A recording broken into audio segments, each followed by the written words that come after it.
నమస్కారము. CBS news channel reporter Neha. కూటమి ప్రభుత్వము ఎన్నికల ముందు ఇచ్చిన హామీ ఆడబిడ్డ నిధి పథకం అమలులో జాప్యం నేపథ్యంలో రాష్ట్ర వ్యాప్తంగా మహిళల్లో ఆవేదన వ్యక్తమవుతోంది. ముఖ్యంగా 58 నుంచి 59 సంవత్సరాల వయస్సు గల మహిళలు ఈ పథకానికి అర్హత కోల్పోతామేమోనని తీవ్ర ఆందోళన చెందుతున్నారు.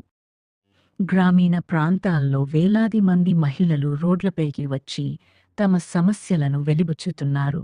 చేతుల్లో రేషన్ కార్డులు, పత్రాలతో మాకు న్యాయం చేయాలి అంటూ ప్రభుత్వాన్ని కోరుతున్నారు.